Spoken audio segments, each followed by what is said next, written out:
नमस्कार दोस्तों, स्वागत है आपके अपने YouTube चैनल रीडिंग लवर्स पर। दोस्तों, आज की जो वीडियो इसमें हम करने वाले हैं आपके यूजीसी नेट वाला जो एग्ज़ाम है इसके लिए पूर्व वर्ष में पूछे गए महत्वपूर्ण क्वेश्चन। और ये क्वेश्चन जो एग्ज़ाम की दृष्टि से महत्वपूर्ण रहने वाले हैं, क्योंकि आपको यहाँ पर ये भी पता लग जाएगा कि एग्ज़ाम में किस तरीके से क्वेश्चन जब पूछे जाते हैं। तो सभी की सभी जो यहाँ पर महत्वपूर्ण हैं। तो जिसमें हमारा यहाँ पर पहला जो क्वेश्चन है, एक शिक्षक जो है इसके लिए सबसे महत्वपूर्ण इनमें से क्या होता है? कक्षा में अनुशासन बनाए रखना, कक्षा में समय अनुवर्ती होना, विद्यार्थियों की कठिनाइयों को दूर करना, या फिर एक सुवक्ता होना। तो सबसे ज़रूरी इनमें से क्या है? और ज़रूरी की बात करें तो ऑप्शन रहेगा सी वाला। विद्यार्थी जो है उनकी जो कठिनाई आती है, उनके पढ़ने में जो भी बाधाएं आती है उसको अगर दूर कर दे तो यही सबसे अच्छी जो है यहाँ पर महत्वपूर्ण जो बात है यहाँ पर ये मानी गई है। तो एक शिक्षक का कक्षा शिक्षण के दौरान अनुशासन बनाए रखना, समय के प्रति अनुवर्ती होना, सुवक्ता होने के साथ साथ आवश्यक है कि छात्रों की शिक्षण संबंधी जो समस्याएं हैं उन्हें भी वे दूर करें। इसके बाद है शिक्षण के अधिगम पर बल देने वाला परिवर्तन हो सकता है। परीक्षा परिणामों पर केंद्रित होकर, बाल केंद्रित शिक्षा पद्धति को अपनाकर, रटने को प्रोत्साहित करके, या अगर शिक्षण की तकनीक को अपनाकर। तो शिक्षण के अधिगम पर बल देने वाला परिवर्तन हो सकता है। कौन सा? जो यहाँ पर ऑप्शन बी में दिया गया है, बाल केंद्रित शिक्षा पद्धति को अपनाकर। शिक्षण 4 चरण वाली एक महत्वपूर्ण योजना है, जो योजना निर्देशन, मापन और मूल्यांकन से होकर गुजरती है। तो शिक्षण 4 चरणों में होने वाली क्या है? एक प्रक्रिया है जो योजना, निर्देशन, मापन और मूल्यांकन से होकर गुजरती है। बाल केंद्रित शिक्षा पद्धति को अपनाकर शिक्षण के माध्यम से अधिगम को शिक्षार्थियों के लिए व्यापक बनाया जा सकता है। नेक्स्ट आ जाता है, छात्रों के लेख को प्रभावी बनाने के लिए आप क्या करेंगे? लिखने का अभ्यास करेंगे, उसमें प्रतिस्पर्धा का विकास करना, समय समय पर उनकी परीक्षा लेना, या उपरोक्त सभी कार्य करना। तो छात्रों के लेख को प्रभावी बनाने के लिए आप क्या करेंगे? और जो यहाँ पर ऑप्शन ए में दिया गया है, हम क्या करेंगे? लिखने का अभ्यास या उन्हें दे देंगे। इसके बाद है, बालक के व्यक्तित्व के विकास में बालक एवं माता पिता के संबंध महत्वपूर्ण हो, जिससे बालक विद्यालय में बिना किसी तनाव के जा सके। घर का मधुर वातावरण हो, बालक की आवश्यकताओं की पूर्ति करने तक ही सीमित हो, बालक की समस्त क्रियाओं, आवश्यकताओं आदि के प्रति अत्यधिक ध्यान देना, उपेक्षापूर्ण दृष्टिकोण और पक्षपातपूर्ण व्यवहार प्रदर्शन। तो बालक के व्यक्तित्व के विकास में बालक एवं माता पिता के संबंध में कौन से वाला सही है? सही जो है यहाँ पर जो ऑप्शन ए में आया है, मित्रता पूर्ण हो, जिससे बालक विद्यालय में बिना किसी तनाव के जा सके और उनका घर का जो वातावरण है, माहौल, वो भी अच्छा होना चाहिए। इसके बाद आ जाता है, एक शिक्षिका अपने विद्यार्थियों की विभिन्न अधिगम शैलियों को संतुष्ट करने के लिए वैविध्यपूर्ण कार्यों का उपयोग करती है। तो वह इनमें से प्रभावित है: जीन पियाजे के समज्ञानात्मक विकास के सिद्धांत से, कोहलबर्ग के नैतिक विकास के सिद्धांत से, गार्डनर के बहुबुद्धि सिद्धांत से, या वाइगोत्स्की के सामाजिक सांस्कृतिक सिद्धांत से। तो एक शिक्षिका अपने इस विद्यार्थियों की विभिन्न अधिगम शैलियों को संतुष्ट करने के लिए अगर वैविध्यपूर्ण कार्यों का उपयोग करती है, तो इसका जो यहाँ पर मतलब है ऑप्शन सी से, गार्डनर का जो बहुबुद्धि सिद्धांत है। अब यहाँ पर कई प्रकार के क्वेश्चन जा बन जाते हैं। जीन पियाजे का सिद्धांत संज्ञानात्मक विकास का सिद्धांत, कोहलबर्ग का कौन सा सिद्धांत है? नैतिक विकास का सिद्धांत है। गार्डनर का कौन सा सिद्धांत है? बहुबुद्धि सिद्धांत है। वाइगोत्स्की का कौन सा सिद्धांत है? सामाजिक सांस्कृतिक सिद्धांत। तो 4 क्वेश्चन तो यही बन जाते हैं। तो शिक्षिका के द्वारा अपने शिक्षार्थियों की विभिन्न अधिगम शैलियों को संतुष्ट करने के लिए वैविध्यपूर्ण कार्यों का उपयोग करना हार्वर्ड गार्डनर के बहुबुद्धि सिद्धांत की ओर इशारा करता है, क्योंकि शिक्षिका कक्ष में विविध बुद्धि लब्धि वाले छात्रों को पढ़ाने के लिए विविध कार्य पद्धतियों का प्रयोग कर रही है। इसके बाद है, निम्नलिखित प्रतिदर्श प्रणालियों में से कौन सी संभाव्यता पर आधारित नहीं है? तो कौन से वाली है जो ये संभाव्यता पर आधारित नहीं है? सरल यादृच्छिक प्रतिदर्श, स्तरबद्ध प्रतिदर्श, कोटा या समूह प्रतिदर्श। तो कौन सा प्रतिदर्श प्रणालियों में से संभाव्यता पर आधारित नहीं है? नहीं में पूछा गया है तो जो ऑप्शन डी में है, कौन सा, समूह प्रतिदर्श, और ये जो कोटा प्रतिदर्श है, कोटा प्रतिदर्श जो है इसको यहाँ पर माना गया है। इसके बाद आ जाता है अगला क्वेश्चन हमारा, निम्नलिखित में से कौन सी प्रतिदर्श प्रणाली संभाव्यता पर आधारित है। तो कौन सी प्रतिदर्श प्रणाली है जो संभाव्यता पर आधारित है, सुविधानुसार प्रतिदर्श, कोटा, निर्णय या फिर स्तरबद्ध प्रतिदर्श। और इसमें जो हमारा आंसर है ऑप्शन डी वाला। तो कौन सा प्रतिदर्श प्रणाली संभाव्यता पर आधारित है, तो ये जो है प्रतिदर्श प्रणाली शोध हेतु डाटा संग्रहण की प्रणाली होती है, और स्तरबद्ध प्रतिदर्श प्रणाली संभाव्यता पर आधारित प्रतिदर्श है। इसके बाद है, इनमें से किसने चिंतन फलक पैराडिम की अवधारणा को स्थापित किया है। तो चिंतन फलक जो है पैराडिम की अवधारणा को स्थापित किया है Peter Haggett, von थुनेन, Thomas कुहन, Johan के गलब्रेथ। अब जो यहाँ पर हमारा आंसर है ऑप्शन सी वाला है, थॉमस कुहन है। तो थॉमस कुहन ने चिंतन फलक पैराडिम की अवधारणा को स्थापित किया है। इसके बाद है, अनुसंधान एक सौंदर्य बोध युक्त प्रक्रिया है। यहाँ पर सौंदर्य बोध से क्या मतलब है, अनुसंधान के बाह्य स्वरूप की सुंदरता से है, अनुसंधान की विषय वस्तु की गुणवत्ता से है, अनुसंधान में शोध मूल्य की पूर्ति से है, या कोई सभी नहीं है। अनुसंधान एक सौंदर्य बोध युक्त प्रक्रिया है, और यहाँ पर शोध बोध से क्या अभिप्राय है, और इसका जो अर्थ है जो ऑप्शन सी में यहाँ पर दिया गया है, अनुसंधान में शोध मूल्यों की पूर्ति से है। नेक्स्ट आ जाता है, प्रायः शोध सम्मेलन बुलाए जाते हैं शास्त्रार्थ के लिए, मार्गदर्शन, नव अनुसंधिताओं को नीचा दिखाने के लिए। तो इस प्रकार का कभी सेंसर नहीं हो सकता, हम किसी को नीचा नहीं दिखा सकते, और दाग जमाना ये भी नहीं कभी हो सकता।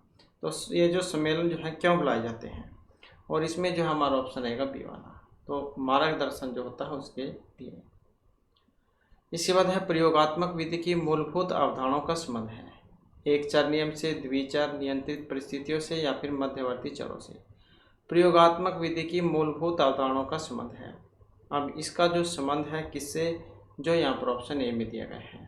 तो प्रयोगात्मक विधि की मूलभूत अवधारणाओं का जो संबंध है एक चर नियम से माना गया है। इसके बाद है, सूची 1 के मदों को सूची 2 के मदों से सम्मिलित कीजिए तथा सूची के नीचे दी गई कोड की सहायता से अपना सही उत्तर बतलाइए। तो यहाँ पर जो है सूची 1 में संप्रेषण और 2 में जो बाधाएं हैं ये दी गई हैं, तो इन्हीं का मिलान आपने यहाँ पर करना है।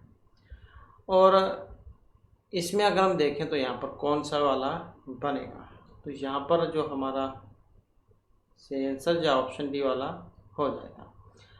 तो शब्द भंडार जो है इसका जो संबंध है इसका हो जाएगा भाषा से, दूरी का संबंध संरचनात्मकता से है, जल्दबाजी का संबंध परिस्थिति से हो जाएगा, और कोलाहल का संबंध जो एक बच गया पर्यावरणीय इससे माना गया है।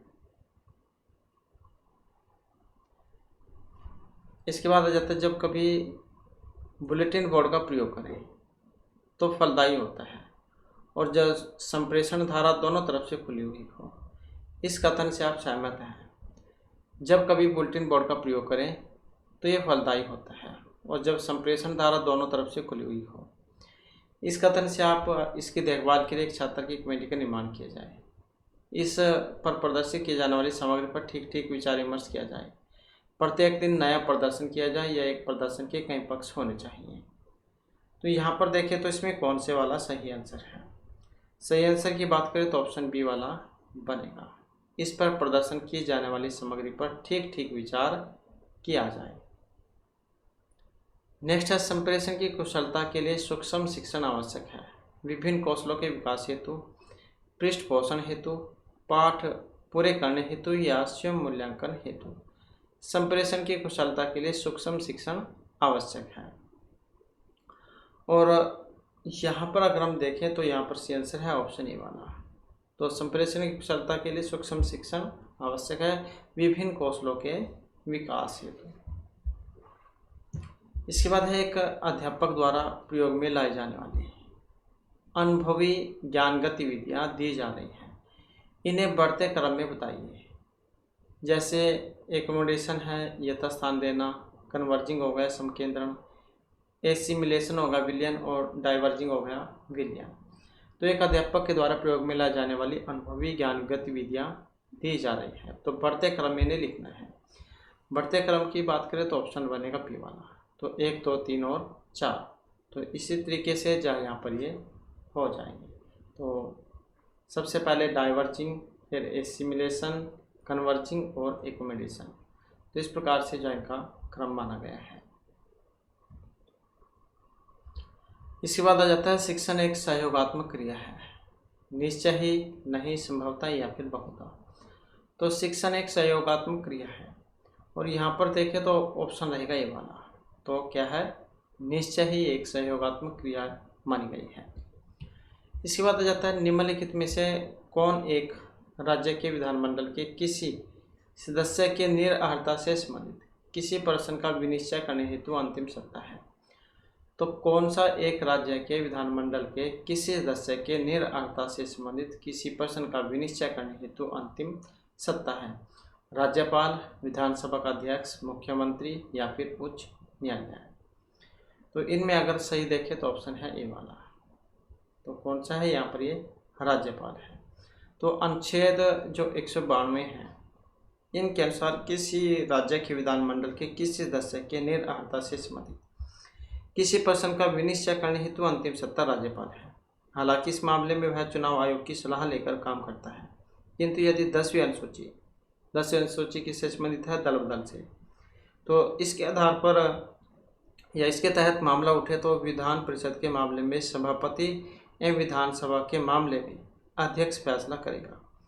वर्ष 1992 में उच्चतम न्यायालय ने व्यवस्था दी है कि सभापति अध्यक्ष का फैसला न्यायिक समीक्षा की परिमिति में आता है। इसके बाद है निम्न में से किसकी नियुक्ति राज्य का राज्यपाल नहीं करता है।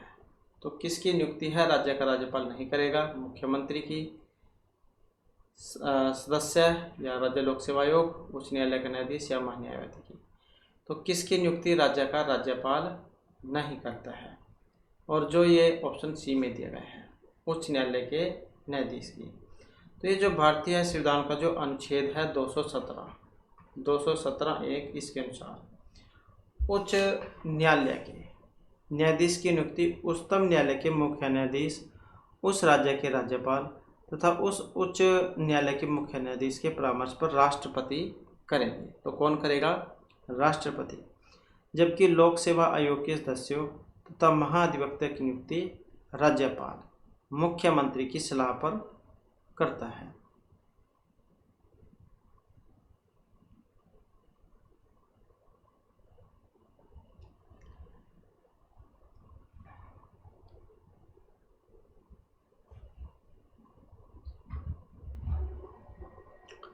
इसके बाद आ जाता है राष्ट्रपति की सिफारिश के बगैर कोई विधायक जो कर लगाता है विधायिका में नहीं रखा जा सकता। यह प्रावधान भारत के संविधान के किस अनुच्छेद के अंतर्गत आता है? तो राष्ट्रपति की सिफारिश के बगैर कोई विधेयक जो कर लगाता है विधायिका में नहीं रखा जा सकता। यह प्रावधान भारत के संविधान के किस अनुच्छेद के अंतर्गत ये आता है?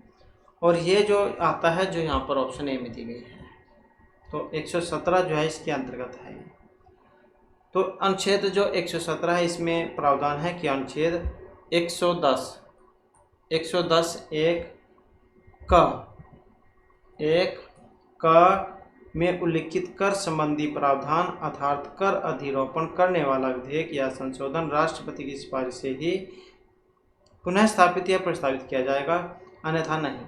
और ऐसा बंद करने वाला विधेयक राज्यसभा में पुनः स्थापित नहीं किया जाएगा। इसके बाद है भारत के किसी धार्मिक संप्रदाय समुदाय को या यदि राष्ट्रीय स्तर पर अल्पसंख्यक वर्ग का दर्जा दिया जाता है जो वह किसी विशेष लाभ या लाभों का हकदार हो जाता है, यह संप्रदाय समुदाय विशेष शैक्षणिक संस्थानों की स्थापना और संचालन कर सकता है। भारत के राष्ट्रपति स्वयंसेवक इस संप्रदाय समुदाय के एक प्रतिनिधि को लोकसभा में मनोनीत कर देते हैं। यह संप्रदाय समुदाय प्रधानमंत्री के 15 पॉइंट कार्यक्रम का लाभ प्राप्त कर सकता है। तो कौन से वाला जो है यहाँ पर इसमें सही आंसर है। तो सी आंसर की अगर हम यहाँ पर इसमें बात करें तो ऑप्शन बनेगा सी वाला। तो 1 और 3 इसको जो है यहाँ पर इसमें सही माना गया है। एक वाला देख लेते हैं कि यह संप्रदाय समुदाय विशेष शैक्षणिक संस्थानों की स्थापना और संचालन कर सकता है। और तीसरा है यहाँ पर यह संप्रदाय समुदाय प्रधानमंत्री के 15 पॉइंट कार्यक्रम का लाभ प्राप्त कर सकता है। तो इस प्रकार से जो है यहाँ पर 1 और 3 को माना गया है।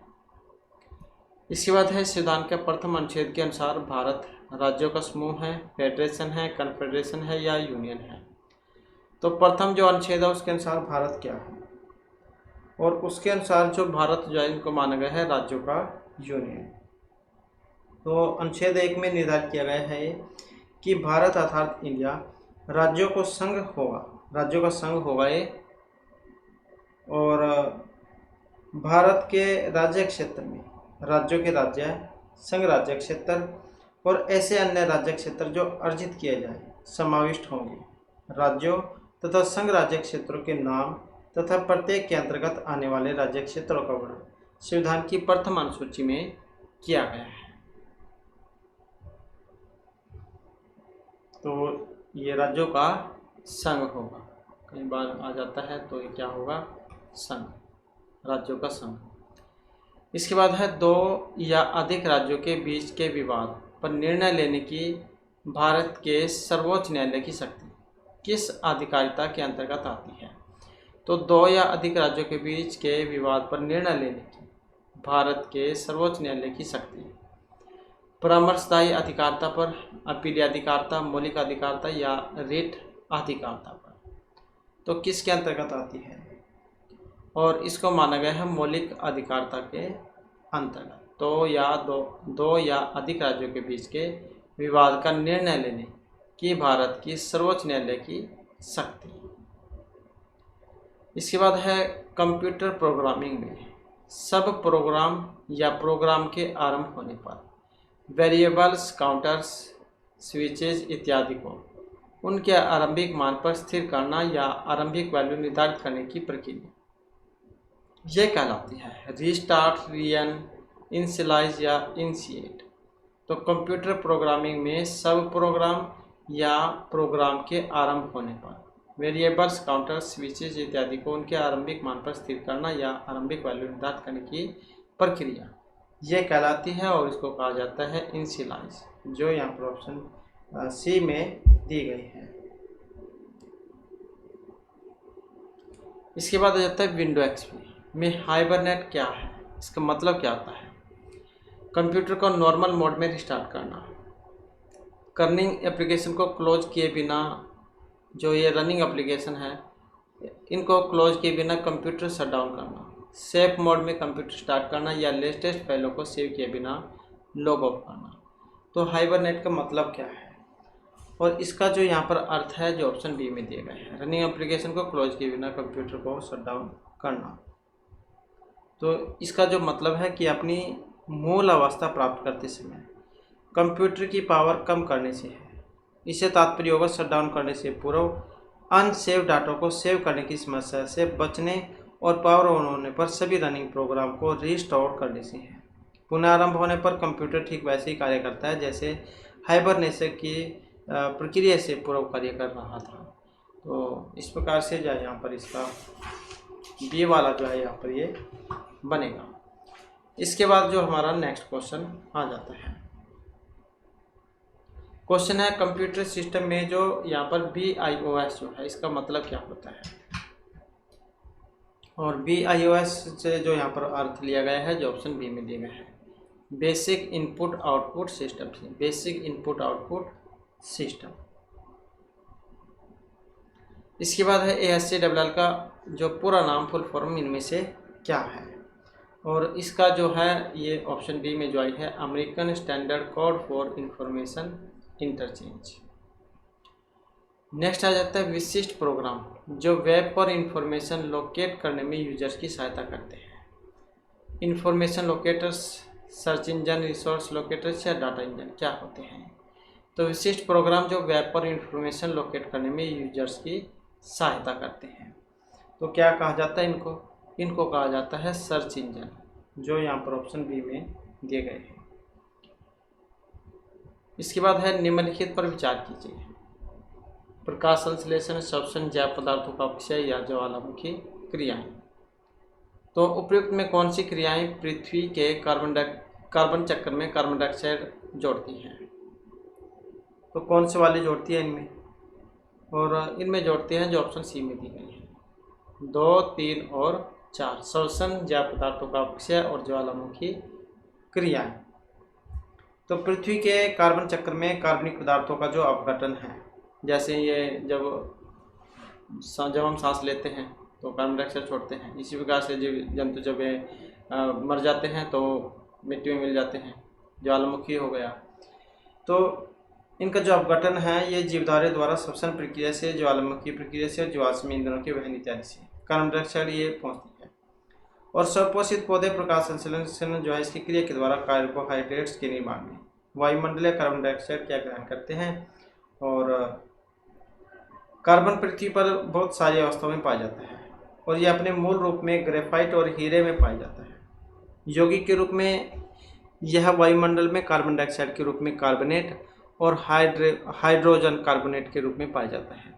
विभिन्न प्रकार के खनिजों में भी कार्बन पाया जाता है। जल की तरह कार्बन का विभिन्न भौतिक एवं जैविक क्रियाओं के द्वारा पुनः चक्रण होता रहता है। तो सिंपल शब्दों में अगर हम बात देखें तो जैसे श्वसन है, पदार्थों का अपक्षय है और ज्वालामुखी क्रियाएं हैं, तो इन काम यहाँ पर माना गया है।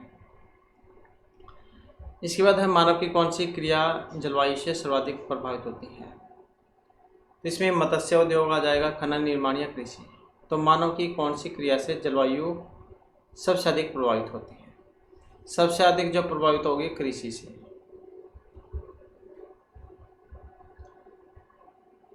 इसके बाद आ जाता है अगला क्वेश्चन हमारा, निम्नलिखित दशाओं में से कौन वैश्विक ताप के असर को इंगित करती है? तो वैश्विक ताप के असर को इंगित करेगी हिमानी जो है बर्फ, इसका पिघलना, सागरीय ताप में उत्थान आना, वृद्धि मतलब मौसमी दशा में परिवर्तन होना या ग्लोबीय तापमान में वृद्धि होना।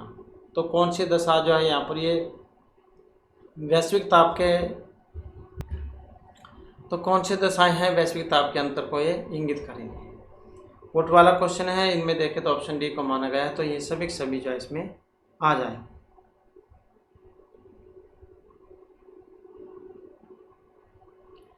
इसके बाद है रामसर सम्मेलन संरक्षण का संबंध जैव ईंधन, नम भूमि, वन या शोषक भूमि से है। तो रामसर सम्मेलन संरक्षण का संबंध है और इसका जो संबंध है ये जो नम भूमि जो होती है, आर्द्र भूमि, तो इससे माना गया है।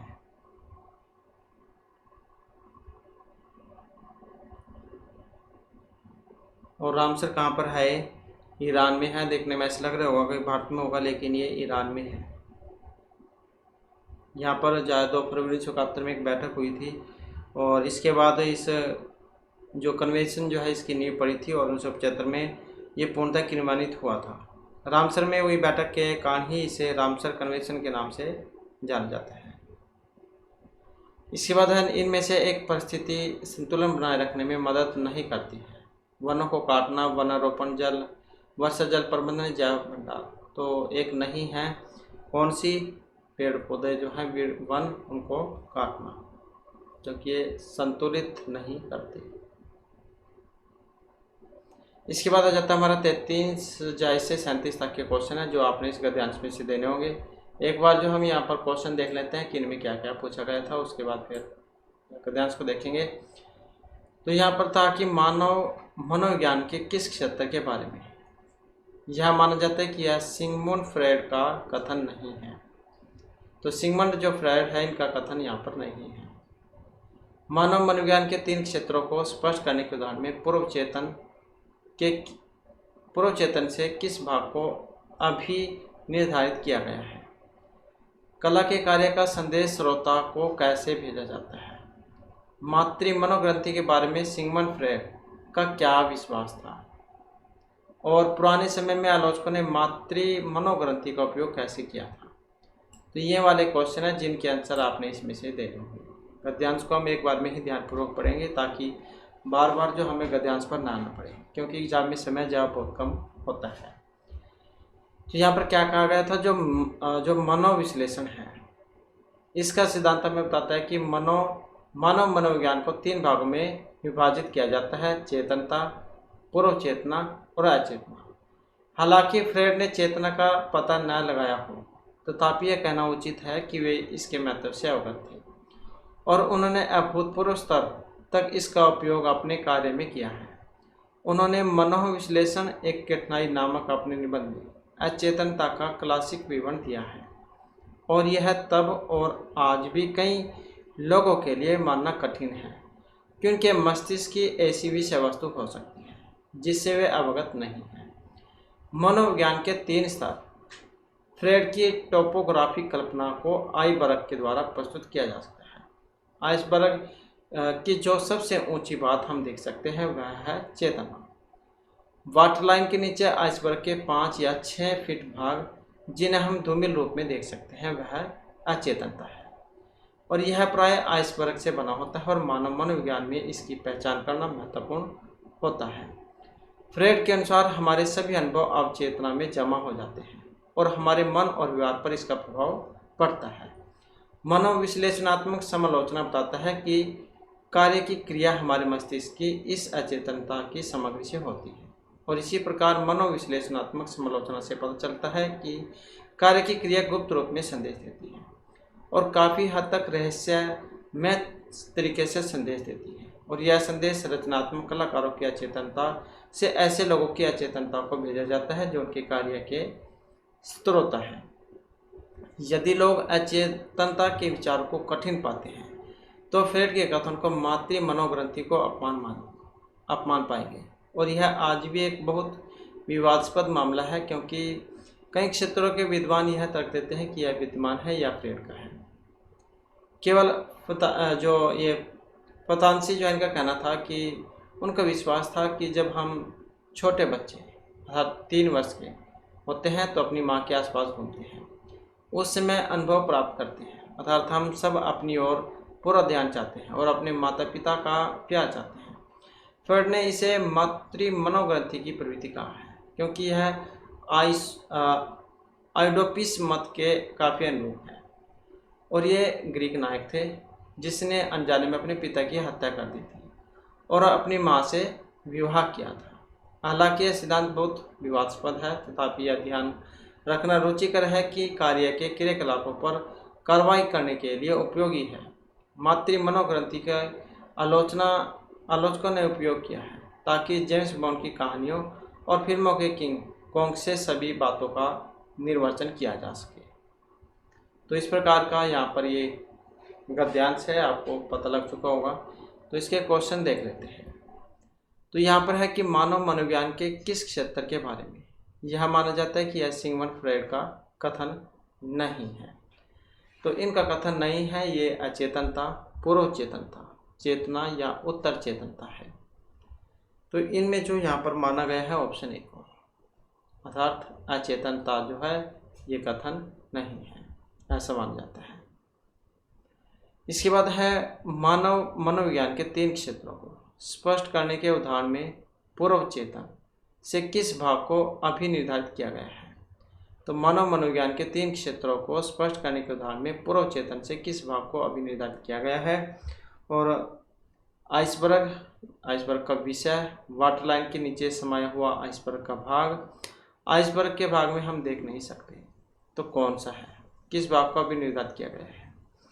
तो यहाँ पर जो इसमें जो ऑप्शन सी में दिया गया है, वाटरलाइन के नीचे समाया हुआ आइसबर्ग का भाग को। इसके बाद है कला के कार्य का संदेश श्रोता को कैसे भेजा जाता है। कला के कार्य का संदेश, रंग, मानव आकृति, श्रोताओं के अचेतनों के लिए कला के कार्य में उल्लिखित संदेश अचेतनता के माध्यम से, आलोचना लिखने के माध्यम से।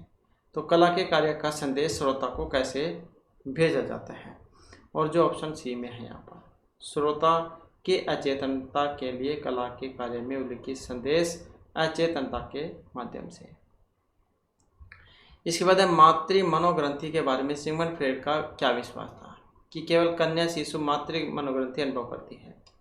ग्रीक देव आइडिपस का भारी प्रभाव, लगभग 3 वर्ष का छोटा बच्चा अपने माता पिता का पूरा ध्यान चाहता है, अचेतनता ब्रेन के जीन में होती है।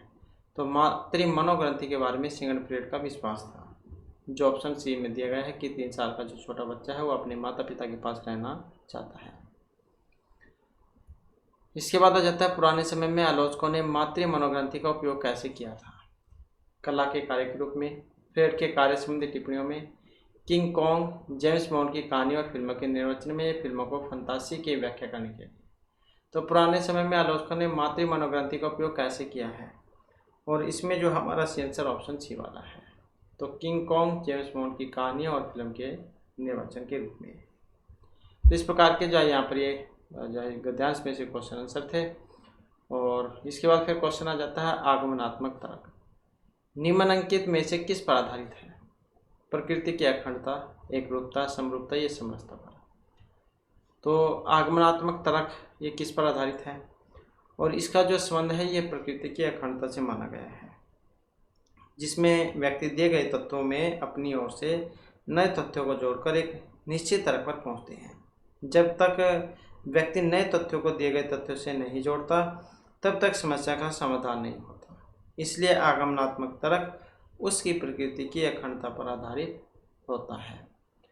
इसके बाद है यदि शब्द इक्वालिटी के सभी अक्षरों के बाएं से दाएं अंग्रेजी वर्णमाला क्रम के अनुसार व्यवस्थित किया जाए तो पुनः व्यवस्था के बाद कितने अक्षरों का स्थान अपरिवर्तित रहेगा। तो जैसे ये वाले हैं यहाँ पर, ये बायां और ये दायां, तो ये जितने भी हैं यहाँ सभी अक्षरों को बाएं से दाएं अंग्रेजी वर्णमाला क्रम के अनुसार हम अगर इनको लगाएं तो जैसे ये इक्वालिटी दिया गया है तो अंग्रेजी जो अल्फ़ाबेट है उसमें सबसे पहले क्या आता है? ए। तो इस प्रकार से आपने लगाना है। फिर इसके आधार पर कौन सा आएगा? ई आएगा, ई। फिर I, L, Q, T, U, Y. तो इस प्रकार से आएंगे। तो कौन से ऐसे हैं यहाँ पर जिनका स्थान ऐसे ही रहेगा जैसे यहाँ पर इसमें दिया गया है? तो इसमें अगर हम देखें तो वाई जो है सबसे लास्ट में है और अब भी सबसे लास्ट में ही है। और देखें तो और जो है यहाँ पर इसमें कोई देखने में नहीं आया है। तो एक ही जो है यहाँ पर ये ऐसा है जिसका स्थान पहले भी वही था और अब भी वही है। तो इस प्रकार से लिख लेना है आपने।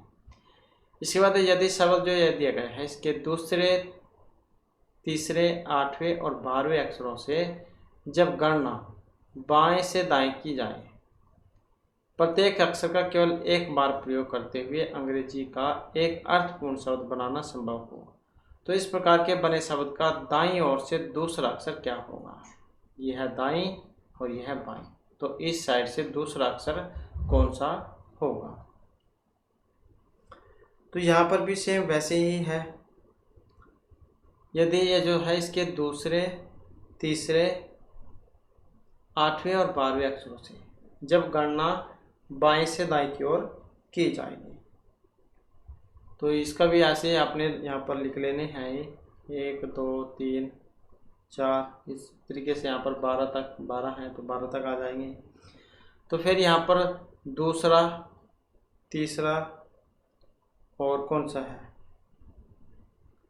दूसरे, तीसरे, 8वें, 12वें अक्षरों से जब गणना बाएं से दाएं की ओर की जाएगी तो प्रत्येक अक्षर का केवल एक बार प्रयोग करते हुए अंग्रेजी का एक अर्थपूर्ण शब्द बनाना संभव होगा।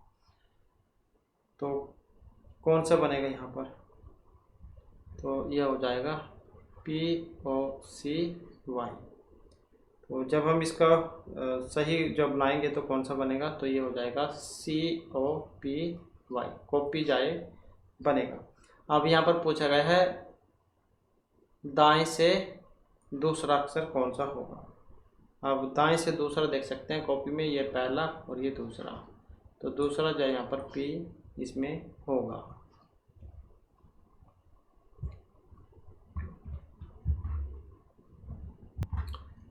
तो यहाँ पर क्या इसमें सिंपल सी बात है। तो ये जो जितने दिए गए इन पर जैसे 1, 2, 3, 4 इस प्रकार से लिख लेना है 12। तो यहाँ पर कौन कौन से थे? दूसरे थे। दूसरे में देख सकते हैं P है और तीसरे नंबर पे O है और फिर जो ये 8वें नंबर पे कौन सा है? यहाँ पर C और 12वें पर ये वायु हो जाएगा। तो ये वाला बनेगा इसका दूसरा, तीसरा, 8वां, 12वां। इसको जब हम सीधा करेंगे तो कॉपी बनेगा, और कॉपी में जब दूसरे नंबर के आएगा, क्योंकि दाएं से पूछा गया, तो ये पी बनेगा। तो इस प्रकार से सीधा जाए निकल जाएगा। नेक्स्ट आ जाता है, कोई आदमी एक स्थान से चलना शुरू करता है, 8 किलोमीटर उत्तर की ओर जाता है, दाएं घूमता है, फिर 12 किलोमीटर चलता है, बाएं घूमता है, 7 किलोमीटर चलता है, फिर घूमता है। तो यहाँ पर इसमें पूछा गया कि आरंभिक स्थान से किस दिशा में है। तो पहले तो दिशाएं पता होनी चाहिए। यहाँ पर लिख लेते हैं हम उत्तर, दक्षिण, पूर्व और पश्चिम। तो जैसे ये है बिंदु, यहाँ पर कोई आदमी एक स्थान से चलना शुरू करता है, मतलब यहाँ पर है 8 किलोमीटर चला, कहाँ पर 8 किलोमीटर उत्तर की साइड में चलता है। यह है उत्तर की साइड में, दाएं घूमता है और 12 किलोमीटर चलता है। अब इसका राइट हैंड दाएं बनेगा ये वाला, तो यहाँ पर चलेगा कितना 12 किलोमीटर। तो 12 किलोमीटर दाएं चल गया, बाएं घूमता है और 7 किलोमीटर चलता है। अब यहाँ पर बाएं और 7 किलोमीटर, क्योंकि उसका बाएं हाथ जब बाएं साइड ये बनेगी लेफ्ट हैंड, तो बाएं घूमता है 7 किलोमीटर चलता है, और फिर घूमता है और 24 किलोमीटर दक्षिण की ओर चलता है। अब फिर घूमेगा यहाँ पर, और दक्षिण इसी साइड में होगी, तो यहाँ पर जा चल देगा, यहाँ पर चल देगा इसमें ऐसे। तो कितना चला 24। तो यहाँ पर क्या है, घूमता है और 24 किलोमीटर दक्षिण की ओर चलता है, फिर दाएं घूमता है, क्योंकि जब यहाँ पर होगा तो इस साइड में उसकी बाएं और इस साइड में दायां होगा। तो दाएं घूमता है और फिर कितना चलेगा 12 चल, कितना चलेगा 12। तो 12 किलोमीटर चलता हुआ आरंभिक स्थान से किस दिशा में है। अब यहाँ पर था वो, तो यहाँ से देख सकते हैं ये वाली दिशा। अब इस साइड में कौन सी दिशा होगी, क्योंकि उत्तर की साइड में चलना शुरू किया था। यहाँ पर भी देख सकते हैं आप, उत्तर की साइड में चला था, तो यहाँ पर कौन सी होगी, ये पश्चिम दिशा होगी। तो कौन से वाला जा बनेगा, वह आरंभिक स्थान से। अब यहाँ से पूछा गया है आरंभिक स्थान से, क्योंकि यहाँ पर था वो, तो यहाँ से कौन सी दिशा है यहाँ तक। तो आरंभिक स्थान से किस दिशा में है, यहाँ से यहाँ, तो दक्षिण दिशा है, तो यही जो इसका आंसर हो जाएगा। क्योंकि अगर यहाँ पर पूछा जाता है तो कि अंत में उसका जो मुंह है वो कौन सी दिशा में है, मुंह तो जो है उसका ये पश्चिम दिशा में है। और यहाँ से अगर हम बात करें तो यहाँ तक, तो ये दक्षिण दिशा हो जाएगी। और अगर पूछा जाता इसके बीच में जो गैप है यहाँ पर, यहाँ तक कितना है, तो फिर हम जो है यहाँ पर देख लेते, यहाँ तक ये कितना था 8, और 8 में से 24 में से 8 कम कर लो, फिर ये 24 में से 8 तो 16। तो यहाँ तक कितना हो जाएगा, ये जो है यहाँ पर गैप ये 16 किलोमीटर का है। क्योंकि अगर देखें तो यहाँ पर ये यहाँ तक की है, तो 7 और कम करने होंगे, तो 9 बचेगा ये, तो 9 होगी ये। इसके बाद आ जाता है अगला क्वेश्चन है हमारा। क्वेश्चन है छोटी संख्या ज्ञात कीजिए। तो इससे आगे क्या बताना है, यहाँ पर कौन सा जो क्रम है यहाँ पर ये चला हुआ है। और इसमें अगर हम देखें तो 10 और 2 12 और 2 14, और इसी प्रकार से आगे चलाएं 2 तो 16 हो जाता है। यहाँ पर देखें तो 16 और 4 20 और 4 24, तो 24 जो है यहाँ पर आ जाएगा। इसके बाद आ जाता है यहाँ पर त्रिभुज। तो त्रिभुजों की जो संख्या है वो आपने यहाँ पर बतलानी है कि त्रिभुजों की संख्या कितनी है। तो यहाँ पर जो इसमें सही आंसर है ऑप्शन सी वाला, तो कितना है 41 है। यहाँ पर क्या इसमें जो एक घटक वाले जो त्रिभुज है इनकी संख्या जो है 20 है, और 2 घटक वालों की 14 है, और 4 वालों की 6, और 5 घटक वालों की 1 है। तो इस प्रकार से जो है यहाँ पर 6 4 10 और 11 2 3 1 4 41 जो है हो जाएंगी। 41 जो है यहाँ पर ये इसका आ जाएगा। इसके बाद है यहाँ पर कौन सा आरेख मानव प्राणियों, शिक्षकों और स्नातकों के बीच संबंध का सही निरूपण करता है। तो कौन कौन से बताने इसमें, मानव, प्राणी, शिक्षक और स्नातक, इनका जो संबंध है यहाँ पर ये कौन से वाला है। अब यहाँ पर अगर हम इनमें देखें तो मानव, प्राणी, शिक्षक और स्नातक, तो जो मानव प्राणी हैं इनका आपस में संबंध है किसके साथ, शिक्षक और स्नातक के साथ। तो इस आधार पर देखें तो ऑप्शन ए वाला इसका बन जाएगा। तो जैसे ये हो जाएगा पूरा का पूरा मानव प्राणी, और एक हो जाएगा शिक्षक और एक हो जाएगा स्नातक। तो इनका आपस में, क्योंकि ये मानव प्राणी के अंतर्गत ही आएंगे साहिब शिक्षक और स्नातक। इसके बाद एक विशेष कोड में जो ये है यहाँ पर बॉक्सर, इसको हम इस प्रकार से लिख सकते हैं। तो ये जो है इसको हम कैसे लिखेंगे, तो पहले हमें इसके बारे में पता होना चाहिए कि ये क्या कौन सा कोड यहाँ पर चला हुआ, BOXER। इसको हम यहाँ पर लिख लेते हैं AQWG और Q। तो पहले हमें इसके बारे में देखना होगा कौन सा कोड यहाँ पर चला हुआ है। तो इसमें अगर हम यहाँ पर देखें तो A और B बन रहे हैं, और इसके बाद अगर हम देखें तो EFG यहाँ पर 2 का है, MNOPQ ये इसमें 1 का ही है, WX। तो इसी प्रकार से हमें इसको बनाना होगा, और इसे जब हम बनाएंगे तो ऑप्शन बी वाला बनेगा ये। इसके बाद आ जाता है यहाँ पर 46 से 50 तक के जो क्वेश्चन है, आपने चार्ट दिया गया है, इसमें से जो इनको बनाना है। यहाँ पर परिवार की कुल मासिक आय ये दी गई है। यहाँ पर दिया गया है कि पाई चार्ट एक परिवार के घरेलू व्यय को प्रतिशत में निरूपित करता है, और पाई चार्ट का अध्ययन कीजिए और निम्न प्रश्न के उत्तर दीजिए जबकि परिवार की कुल मासिक आय 33,650 है। तो ये चार्ट है यहाँ पर ABCD और E और F। तो साथ में जैसे ए है, ए वाला जो है यहाँ पर ये दिखाया गया है भोजन पर जो खर्चा हुआ है, बी वाला जो यहाँ पर दिखा रहा है कि घर के किराए पर कितना खर्चा हुआ है, सी दिखा रहा है मनोरंजन पर, डी बच्चों की शिक्षा तथा देखभाल पर, ई दिखा रहा है स्वास्थ्य विविध व्यय पर, और जो एफ दिखा रहा है भविष्य निधि के रूप में जो खर्चा हुआ, मतलब जो बचत है। तो अब आपने यहाँ पर बतलाना है घर का जो प्रति माह जो किराया है ये कितना है। तो घर का जो यहाँ पर किराया जो है वो अब बतलाना है आपने। घर के किराया जो है यहाँ पर ऑप्शन बी में है 18। तो इसका निकालना होगा अपने 18 का। तो इसका कैसे निकलेगा, 18 गुणा में जो ऊपर टोटल जो संख्या थी 33,650 और बटे में 100। जब हम इसे हल करेंगे तो कितना आएगा, 60-57 इतना निकल के आएगा, जो यहाँ पर ऑप्शन सी में दिया गया है। इसी प्रकार से यहाँ पर भविष्य निधि के रूप में वार्षिक बचत आपने बतलानी है। तो ये थी 12%, इसमें भी 12 का वैसे हो जाएगा 33,650 बटे में 100, और तो कितना आएगा ये, और गुणा में 12।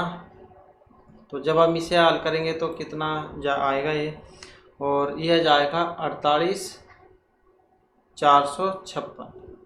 तो जो ऑप्शन सी में दिया गया है, सॉरी 48,456 जो ए में दिया गया है। इसके बाद आ जाता है भविष्य निधि के रूप में बचत कटौती और घर के किराए की राशि के भुगतान के बाद परिवार की जो सकल मासिक आय कितनी बचेगी। तो इसमें भी हमने क्या करना होगा, 100 माइनस में ब्रैकेट 12 और 18, और गुणा में जो टोटल राशि थी 33,650 और बटे में 100 हो जाएगा ये। तो जब इसे हम हल करेंगे तो क्या आएगा, ये आएगा 70 गुणा में 33,650 और बटे में 100। तो ये निकल के आएगा 23,555, जो ऑप्शन सी में यहाँ पर दिया गया है। इसके बाद फिर आ जाता है नेक्स्ट हमारा, परिवार द्वारा भोजन और मनोरंजन पर कुल मिलाकर प्रति माह व्यय की जाने वाली जो राशि है ये कितनी है। और इसमें देखें तो ऑप्शन रहेगा बी वाला। तो कितनी है यहाँ पर, परिवार द्वारा भोजन और मनोरंजन पर कुल मिलाकर प्रति माह व्यय की जाने वाली राशि। तो इसमें भी कितनी हो जाएगी, 25 है और साथ में 9, और गुणा में 33,650 बटे में 100। तो 9 5 14 34, तो 34 गुणा 33,650, और जब इसे हल करेंगे तो कितना आ जाएगा 11,441। इसके बाद है यदि परिवार में बच्चे न होते तो भविष्य निधि को सम्मिलित करके प्रतिमाह परिवार की बचत की राशि कितनी होती। यदि परिवार में बच्चे न होते तो इसमें भविष्य निधि को सम्मिलित करके प्रतिमाह परिवार की बचत राशि कितनी होती। तो ये होती 12, 7 में 23 और 33,650 और बटे में 100। तो इससे भी जब हम यहाँ पर जो हल करेंगे तो ये हो जाएगा 35 हो जाएगा ये, और 35 गुणा में 33,650 तो और बटे में 100। तो इससे हल करेंगे तो कितना आ जाएगा, ये आ जाएगा 11,777.50, जो यहाँ पर ऑप्शन डी जो है इसमें दिया गया है। तो इस प्रकार से जो हमारे आज की क्लास में महत्वपूर्ण क्वेश्चन थे, नेक्स्ट वीडियो इसमें आपके लिए नए जो महत्वपूर्ण क्वेश्चन हम लेकर आएंगे। और हमारे साथ अंत बनाने के लिए धन्यवाद।